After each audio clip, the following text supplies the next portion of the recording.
चलिए बेटा, बेटा गुड आफ्टरनून। बेटा ठीक हैं सब बच्चे? चलिए बेटा, टॉपिक हमने शुरू किया था पिछली क्लास में। बेटा कौन सा टॉपिक था? Average due date. और साथ में मैंने आपको एवरेज ड्यू डेट का डिटेल्ड डिस्कशन आपके साथ कर लिया था। एवरेज ड्यू डेट का मतलब क्या बताया था? इसका मतलब है equated date of various payments date, यानी कि मेरे को अलग अलग डेट्स पर कुछ पेमेंट करने थे, अलग अलग डेट्स पर पेमेंट करने थे। मैंने कहा यार कहाँ ही इस सब अलग अलग डेट को संभालते फिरेंगे, तो हमने क्या किया बेटा, एक ऐसी सिंगल डेट निकाल ली, 1000, 2000, 4000, 3000। बेटा कुल मिलाकर ये 10,000 का पेमेंट करना था अलग अलग डेट पर। मैंने कहा 10,000 का अलग अलग कर लो या सारा पेमेंट एडीडी पर कर लो। दोनों का मतलब सेम है कि नहीं है? ये सिचुएशन इसके जैसी ही है। Both the situations are same. Question तो ये था, लेकिन मैंने क्वेश्चन को सरल शब्दों में कन्वर्ट कर दिया था। बेटा बोलो। तो इसलिए मैंने एवरेज ड्यू डेट को क्या कहा? It is the equated date of various payments date and it is not the, बोलो बेटा, not the median date. ADD का मतलब ये नहीं है, एडीडी का मतलब ये नहीं है कि भाई 1, 2, 3, 4, 5 ये 5 पेमेंट्स की डेट थी, तो जो भी मिडिल डेट है उसे हम एडीडी कह देंगे, जो भी मीडियन डेट है उसे हम एडीडी कह देंगे। नहीं कह सकते। हो सकता है ये सारी अलग अलग पेमेंट्स डेट थी, यहां पर एडीडी आ जाए। बेटा हो सकता है क्या? बेटा बोलो। या ये सारी पेमेंट्स डेट थी, यहां पर एडीडी आ जाए। बेटा हो सकता है ये भी? मैंने बता दिया था हो सकता है, because ADD will depends upon, बेटा किस पर डिपेंड करेगा? अमाउंट पर और टाइम पीरियड पर। ठीक, वो एक्चुअली एडीडी कर क्या रहा है? एडीडी का कॉन्सेप्ट कर क्या रहा है? एडीडी का कॉन्सेप्ट एक्चुअल में सारे लॉसेस को और प्रॉफिट को बराबर कर रहा है। बेटा बोलो। देखो ना, ये पेमेंट मुझे यहां मिलना था, यहां मिल रहा है, लेट मिल रहा है। लॉस हुआ प्रॉफिट हुआ? लॉस। ये पेमेंट यहां मिलना था, यहां मिल रहा है, क्या हो रहा है बेटा? ओ लॉस हो रहा है तो मुझे। लेकिन बेटा ये पेमेंट यहां मिलना था, जल्दी मिल गया, प्रॉफिट। ये जल्दी मिल गया, प्रॉफिट। ये जल्दी मिल गया, प्रॉफिट। तो बेटा एडीडी एक ऐसी डेट है जिस दिन अगर पेमेंट हो जाए तो ये सारे प्रॉफिट और ये सारे लॉस एक्चुअल में क्या हो जाएंगे?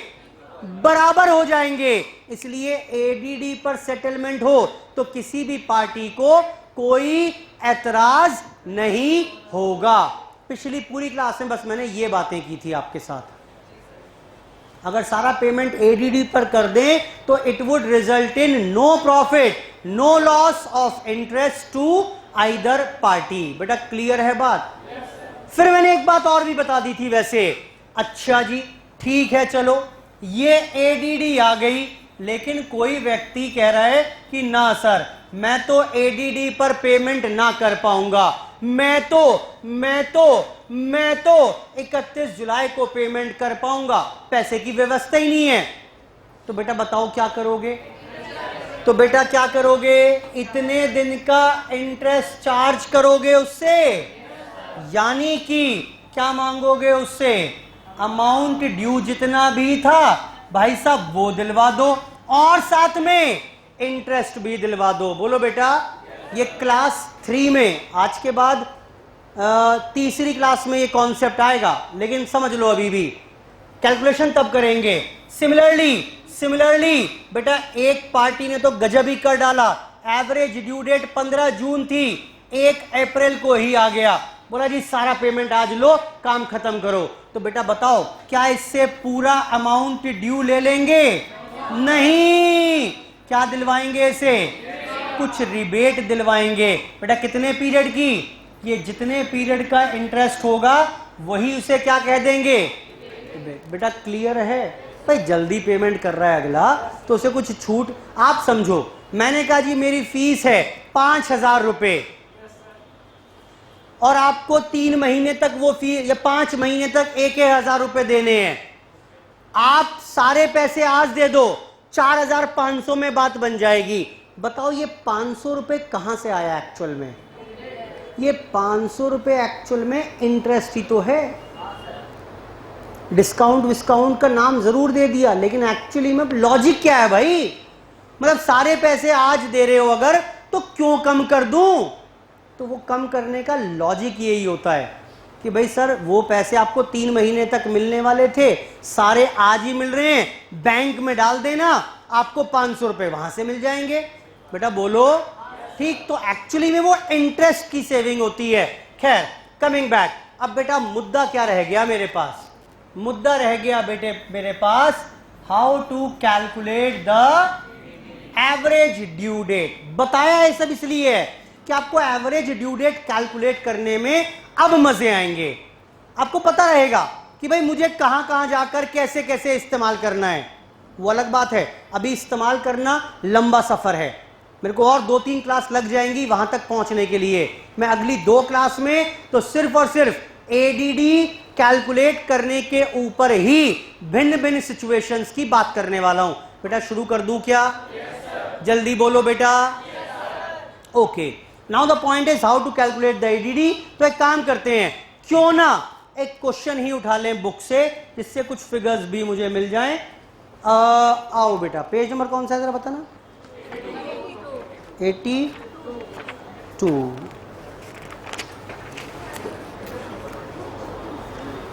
क्वेश्चन नंबर 2 पढ़िएगा। क्वेश्चन नंबर 2 क्लास में करेंगे, मेरे साथ साथ समझेंगे, बाद में नोट करिएगा। सुनिए, A owes to B the following amount। ओफो, एक तो ये वर्ड नहीं समझ में आता आज तक। A owes to B, A को पैसे देने हैं या A को पैसे लेने हैं? A owes to B, A ऋणी है B का, यानी A को पैसे देने हैं। अच्छा कितने देने थे? 700 रुपए देने हैं 15 जून को, 1200 रुपए देने हैं 27 फरवरी को, 900 रुपए देने हैं 16 मार्च को, 1100 रुपए देने हैं 20 अप्रैल को। ए विशेष, ए ने कहा सर छोड़ो ना, कहां ही ये डेट कौन याद रखेगा। ए विशेष टू पे ऑल द सम। बोला जी जितना भी पैसा, कितना, जितना भी, कितना बताओ बेटा, कितना कितना बैठ रहा है सब मिलाकर? 3,900 बैठ रहा है। तो ए विशेष टू पे ऑल द सम माने कितना? 3,900 रुपए ऑन वन डे। बोल रहा है सारा 3,900 एक साथ एक दिन ले लो। व्हेन शुड ही पे? बताओ बेटा किस दिन पे करे?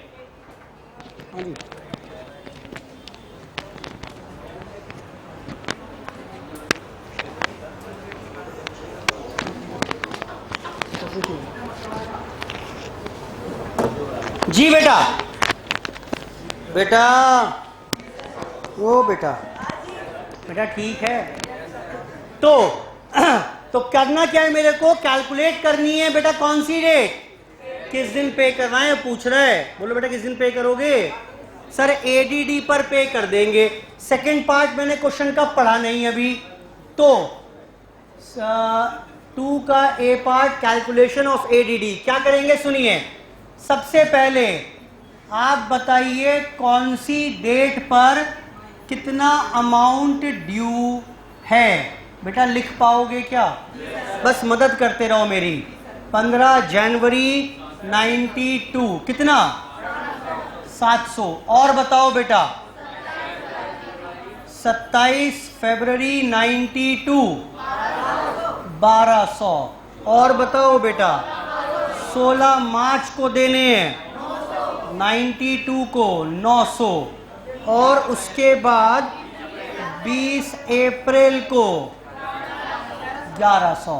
बेटा यही सारे अमाउंट ड्यू हैं कि नहीं है ऑन डिफरेंट डेट्स। अब कुल मिलाकर सवाल ये है कि ये 3900 रुपए भिन्न भिन्न डेट पर ना देकर हम किसी एक डेट पर देना चाहते हैं।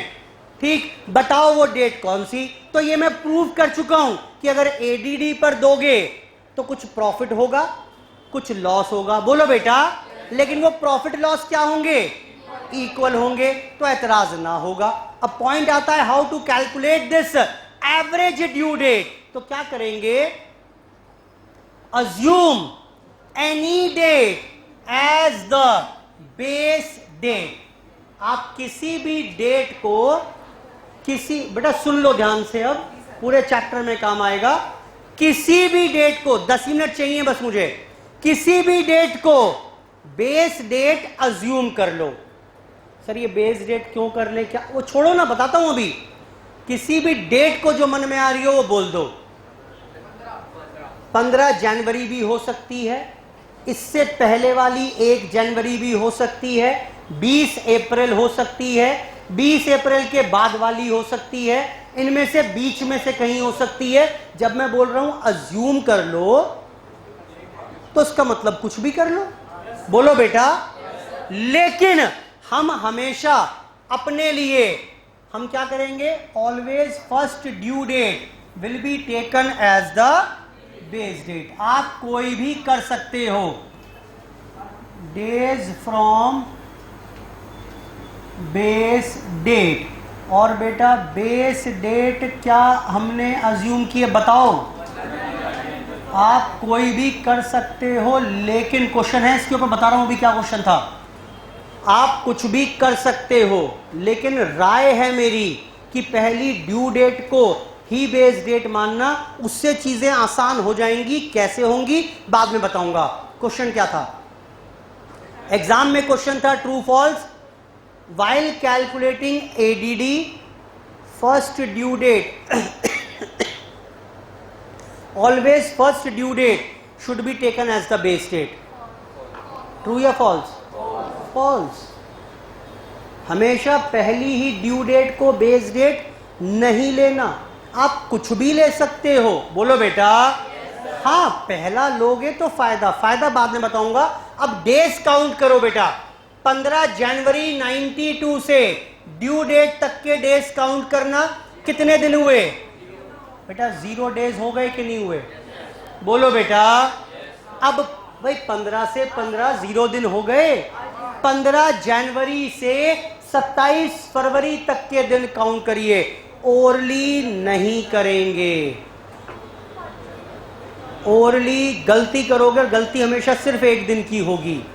एक दिन ज्यादा, पूरे चैप्टर की बात बता रहा हूं मैं आपको। ये गलती क्या होगी? हमेशा एक दिन फालतू लिखोगे या एक दिन कम लिखोगे। बताओ बेटा, जनवरी में कितने दिन होते हैं? बोलो बेटा 31। 15 चले गए, कितने बचे? 16 दिन जनवरी के पकड़ो, 27 दिन फरवरी के पकड़ो, कितने हो गए? 43 डेज हो गए। ऐसे ही काम करना है लिखकर। कैलकुलेटर पर ओरली नहीं करोगे, मैं बता रहा हूं गलती हो जाएगी। काउंट करो। 15 जनवरी से 16 मार्च तक के दिन। 16 तो जनवरी के, देखो फायदा हो गया कुछ? ऑब्जर्व कर रहे हो? ये लिखने का फायदा है। जनवरी खत्म। फरवरी बताओ। ओ, फरवरी में तो 28 भी होते हैं और 29 भी होते हैं। बेटा कैसे तय करूं? बोलो बेटा। ईयर कौन सा है ये? क्या ये 4 से पूरा डिवाइड होता है? हाँ होता है। तो इसका मतलब कितने दिन आएंगे बेटा? लीप ईयर होगा, और लीप ईयर होगा तो फरवरी के 29 दिन, और बेटा मार्च के कितने लोगे? 16। काउंट करो 61। आइए बेटा 20 अप्रैल तक देखना बेटा कितनी ब्यूटी है। अब 16 जनवरी, फरवरी 29, बेटा दिख रहा है फायदा? ये लिखने का फायदा है। फेब के अंत तक आ गए। मार्च के बताओ कितने? 31, और अप्रैल के 20, सब मिला के बताओ 96। क्या यहां तक कोई दिक्कत लग रही है? पहला स्टेप क्या बताया? Assume any date as the base date. किसी भी डेट, अपनी बर्थडे मान लो, कोई फर्क नहीं पड़ता मेरे को। Assume any date as the base date, लेकिन इट इज रिकमेंडेड, क्या रिकमेंड है? To take first due date as the base date to make the calculation simple. Sir simple कैसे हुई? बाद में जवाब दूंगा। आगे आइए, नेक्स्ट स्टेप क्या है? डेज काउंट करिए, बेस डेट से ड्यू डेट तक के हो गए सर। अब क्या करें? Now calculate the product. बेटा प्रोडक्ट बताओ कितना आएगा? Product of amount and days कितना है बेटा? 0। ये कितना आएगा? 1200 इंटू 43 करके बताओ। 51 600 600। 900 इंटू 61 कितना? 54900। And 96 into 1100 1,05,600।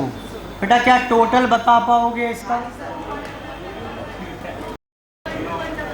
212100। क्या कोई दिक्कत है? 3 स्टेप कराए हैं। पहला कौन सा? Assume any date as the. दूसरा calculate days from base date to the due date. बोलो बेटा बेस डेट से लेकर ड्यू डेट तक के डेज काउंट करो। तीसरा calculate product of days and amount. बेटा ठीक है? बेटा बोलो।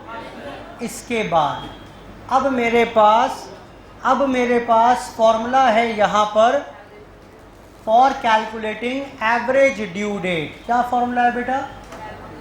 फॉर्मूला रहेगा यहां पर बेटा average due date is equal to base date, पता है ना बेटा, प्लस प्रोडक्ट, पता है ना बेटा, डिवाइड बाय अमाउंट, पता है ना बेटा। इतने डेज ऐड कर दो बेस डेट में, you will get the required answer. जैसे बताना मेरे केस में बेस डेट क्या थी? बोलो 15 जनवरी। अच्छा प्रोडक्ट कितना है?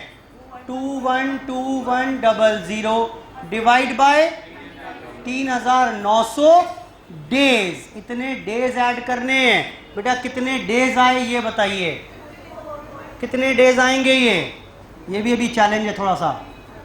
15 जनवरी में एग्जैक्ट बताओ कितना आ रहा है ये? 54.38 डेज। बेटा यही आ रहा है, राउंड ऑफ करेंगे क्या हो जाएगा? 15 जनवरी में 54 डेज। लास्ट चैलेंज है ये। 15 जनवरी में 54 दिन जोड़िए। आओ बेटा जुड़वाओ। देखो यहां पर लिख के काम करेंगे फिर से। 15 जनवरी में बेटा कितने दिन जोड़ने हैं? कितने निकालूं पहले यहां से? 16 निकालकर यहां 16 दिन लाऊंगा। बेटा बात मत करो, कितना आ जाएगा? 31 जनवरी पर आ गए।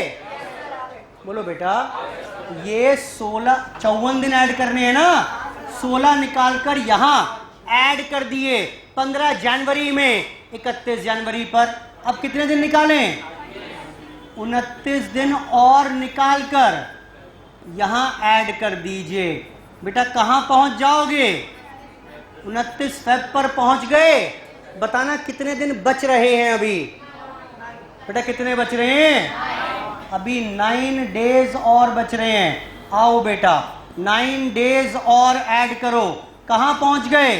9th मार्च। बेटा 9th March 1992 is the required answer.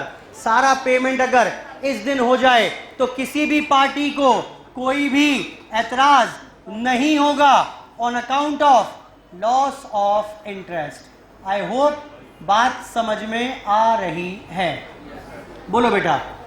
यहां से दिन निकालते गए, इसमें ऐड करते गए, आप पहुंच गए एवरेज ड्यू डेट पर। बेटा क्लियर है बात? बोलो बेटा। नोट करना शुरू करो फटाफट से। करो बेटा। पहले ये नोट करो। चलो पहले करिए नोट, फिर पेज 2 नोट करेंगे, फिर पेज 3 नोट करेंगे। करिए।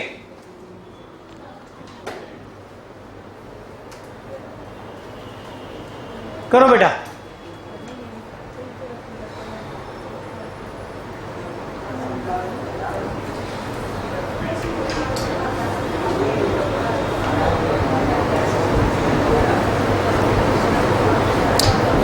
क्वेश्चन नंबर 2 की बात कर रहे हैं। ये क्लास नोट्स में ही है हमारे पास। Question number 2।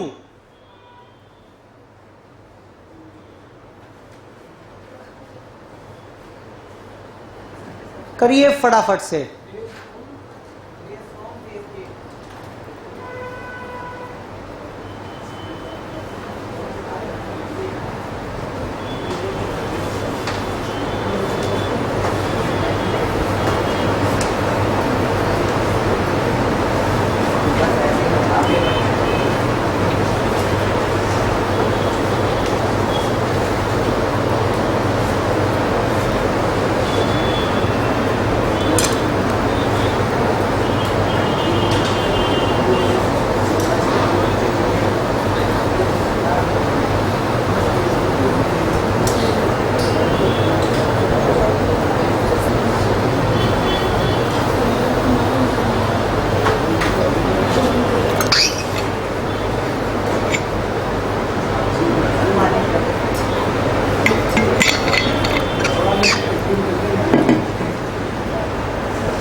कर रहा हूं बेटा।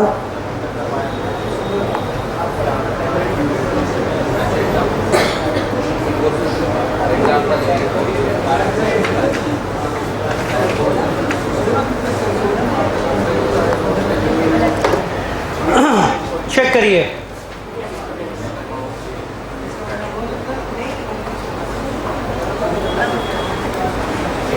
ये फॉर्मूला लगा दिया मैंने। इसके बाद साथ में वर्किंग नोट बना हुआ है डेज ऐड करने के लिए, कि बेस डेट में कुछ डेज ऐड करने थे, उसका वर्किंग नोट भी मैंने साथ में बना दिया आपके लिए। फटाफट से नोट कर लीजिए।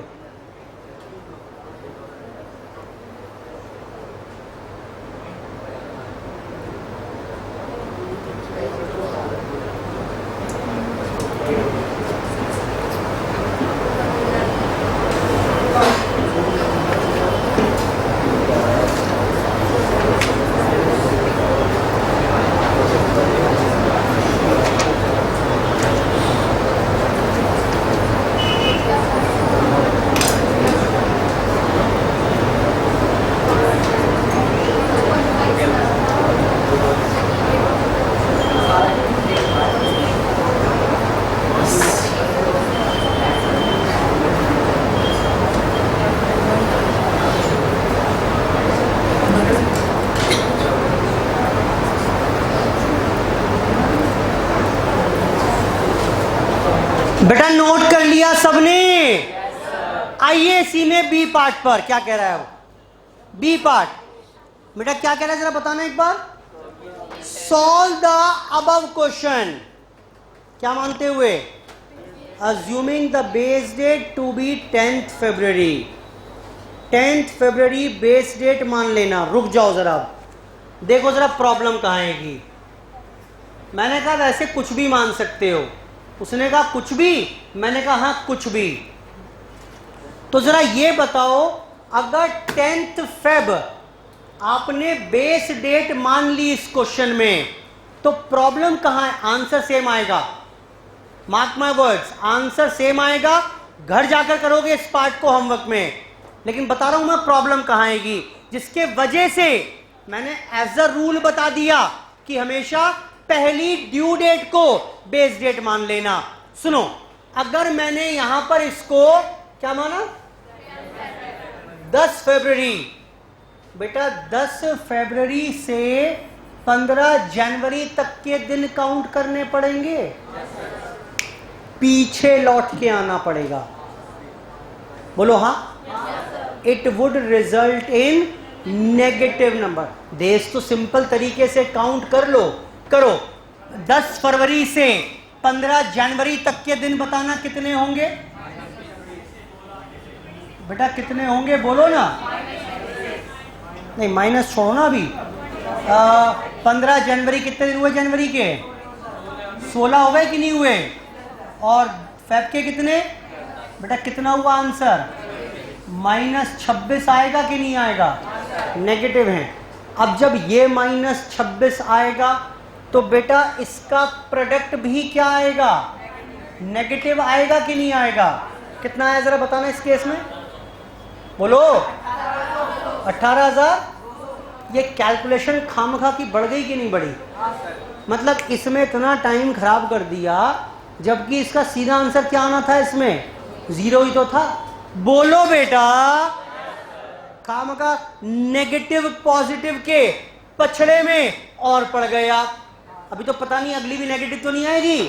चलो अगली तो नेगेटिव नहीं आएगी। आपको प्रॉब्लम समझ में आ रही है? अगर मैं पहली ड्यू डेट को ही बेस डेट मान रहा हूं तो कुछ और हो ना हो, एक बात तो क्लियर है। बेटा क्या क्लियर है? ये तो 0 आ जाएगा आंख बंद करके। कैलकुलेशन बच गई, कैलकुलेशन बच गई। बेटा ठीक है, ठीक। So that was the reason. मैं लिखवा दूंगा अभी कि एवरेज ड्यू डेट निकालते वक्त हमेशा पहली ड्यू डेट को बेस डेट मानेंगे। ऑब्जेक्टिव क्या है? To make the calculation simple. Although rule नहीं है, कंपल्सरी नहीं है। Any other date can also be taken as a base date. कोई और डेट को भी मैं बेस डेट मान सकता हूं। क्या ये बी पार्ट करके लाओगे अपने आप? बोलो बेटा। चलो अब पढ़ना शुरू करो। बी नहीं, बहुत सारे करके लाओगे। पढ़ो क्वेश्चन नंबर 4। क्वेश्चन नंबर 4 क्या लिखा हुआ है बताओ।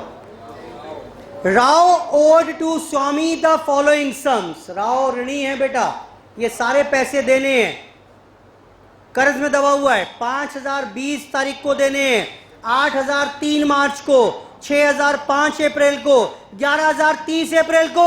Ascertain the average due date. क्या कोई प्रॉब्लम है? किस डेट को बेस डेट मानोगे? 20 जनवरी को मान के काम कर लोगे? छोड़ दूं आपके लिए? सब कुछ ही छोड़ूंगा। आगे आओ। क्वेश्चन नंबर 1 पढ़ो फटाफट से।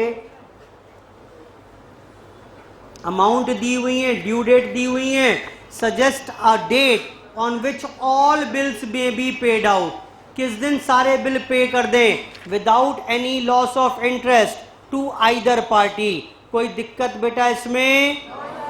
अच्छा आगे आओ। क्वेश्चन नंबर 8 पर सब कैलकुलेशन हैं, ये अपने आप ही करोगे आप। 8th पर आइए। कुछ टेक्निकल इश्यूज होंगे वो मैं बता दूंगा। Vivek sold to Yash as follows. बेटा ये सारा माल बेचा अलग अलग डेट्स पर। 15 मई को बेचा 40,000 का माल, 22 मई को 25,000 का माल and so on. Payments were to be made 2 months from the respective date of invoice. जरा अंडरलाइन करो इस पॉइंट को। Payments were to be made, बेटा चार्ट के टेबल के बाद लाइन लिखी हुई है, payments were to be made 2 months from the respective date of invoice. मतलब बताओ क्या है इसका? यानी मेरे धंधे में, मेरे बिजनेस में, मेरे काम में 2 महीने की उधारी चलती है। बोलो बेटा हाँ। तो इसका मतलब जो माल 15 मई को बेचा, जो माल 15 मई को बेचा उसकी बेटा ये तो है डेट ऑफ इनवॉइस। कितनी है? 15 मई। क्या यही ड्यू डेट भी है? इस बार ड्यू डेट भी खुद निकालनी पड़ेगी। क्या हो जाएगी इस बार ड्यू डेट? बोलो बेटा क्या हो जाएगी? 2 महीने बाद 15 जुलाई हो जाएगी। अब काम कर लोगे सारा। एक बात बताओ, आपने ये माल बेचा 15 मई को, अगर ये 15 जुलाई को पेमेंट करने आ गया तो क्या इससे ब्याज मांगोगे? क्या कहेगा? सर 2 महीने की उधारी तो आप ही देते हो, किस बात का ब्याज? आपने, यानी जो इंटरेस्ट की बात शुरू होगी वो 15 जुलाई के बाद शुरू होगी। बेटा क्लियर है बात? तो क्या सबकी ड्यू डेट निकाल पाओगे? बताओ अगली क्या आएगी?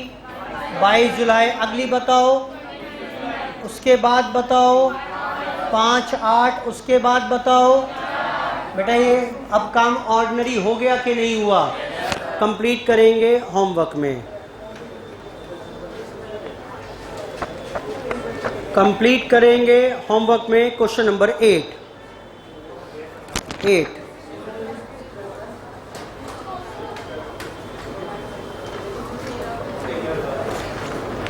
क्वेश्चन नंबर 5 पर आइए।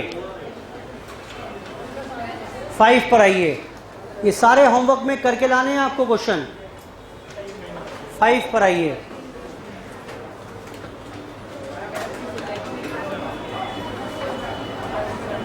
बताओ बेटा।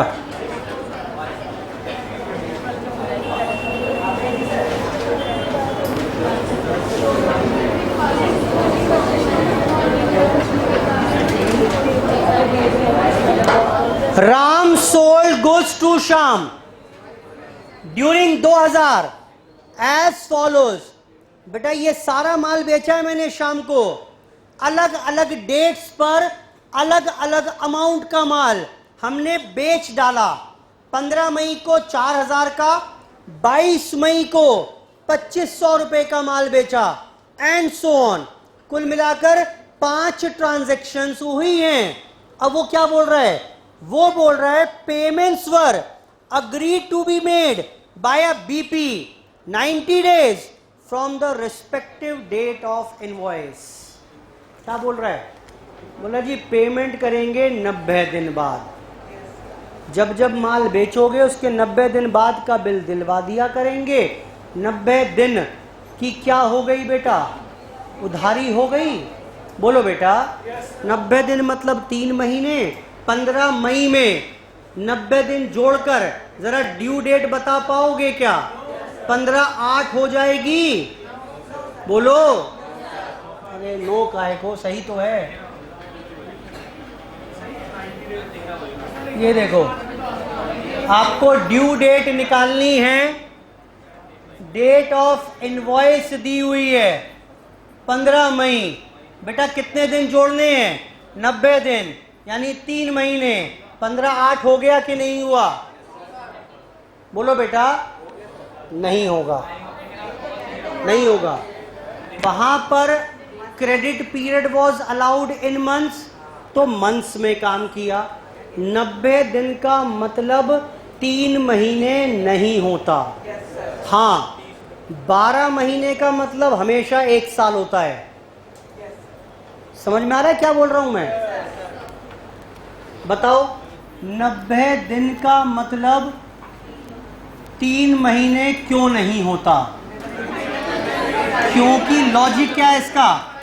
1 महीने का मतलब कभी तो 30 दिन हो जाता है, कभी 31 दिन हो जाता है, कभी 29 दिन और कभी 28 दिन। बोलो बेटा, तो कैसे ही मान ले भाई, कैसे ही 3 महीने? हाँ, लेकिन अगर उसने कभी 12 महीने दे दिया तो इसको हमेशा 1 साल के बराबर आप रख सकते हो।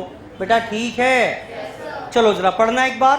तो यानी कि बेटा जरा बताओ ड्यू डेट क्या हो? इसका मतलब पहले 90 दिन जोड़ो इसमें, ये तो बड़ा काम हो गया। हाँ, बेशुमार कैलकुलेशन हो गई इसमें। अब पहले 15 मई में जुड़वाओ। देखो अब बताइए बेटा, 15 मई में कितने दिन जोड़ने बता रहे हो आप? 90 दिन जोड़ने हैं ना। चलो यहां से घटाते जाएंगे, यहां शिफ्ट करते जाएंगे। कितने माइनस करूं? 16। यहां लाकर ऐड कर दिए, कहां आ गए? 31 मई। मई में कितने और जोड़े अभी? 30 दिन जून के जोड़ दें, यहां से निकाल कर जोड़ दिए, कहां आ गए बेटा? 30 जून। बोलो बेटा। अच्छा, अभी कितने और जोड़े जुलाई के? 31 दिन बचे हुए हैं इसमें, ये लो 31 दिन जोड़ दिए, 31 जुलाई पर आ गए। अभी बताओ कितने दिन और बचे हुए हैं कोटे में आपके पास? 90 दिन का कोटा था आपके पास। बेटा कितने बचे हुए हैं? ये बचे हुए हैं आपके पास 13 दिन। तो 13 दिन और जोड़ दीजिए। Answer would be, sorry due date would be, आपको देख रहे हैं पहले इतना काम तो यही करना पड़ेगा। हर ट्रांजैक्शन की पहले तो ड्यू डेट, बेशुमार कैलकुलेशन है। पहले तो हर किसी की ये निकालो ड्यू डेट, फिर बेस डेट पकड़कर सबका क्या निकालोगे? डेज। प्रोडक्ट निकालो, फॉर्मूला लगाओ, एडीडी निकालो। आई होप बात समझ में आ रही होगी। बोलो बेटा, टेक्निकल बात कुछ नहीं है, टेक्निकल बात कुछ नहीं है। टेक्निकल सिर्फ इतना कि अगर पीरियड मंथ्स में है तो वर्किंग मंथ्स में करो, पीरियड अगर डेज में है तो वर्किंग डेज में करो। बस इतना बताया मैंने। बोलो बेटा। चलो जी आगे देखो, कंप्लीट करेंगे इसे भी होमवर्क में। क्या हो गया? कौन कौन से क्वेश्चन हो गए हमारे? 1 2 3 नहीं हुआ क्या? 3 भी लिखो। 1 2 3 4 5, उसके बाद 8 और बस।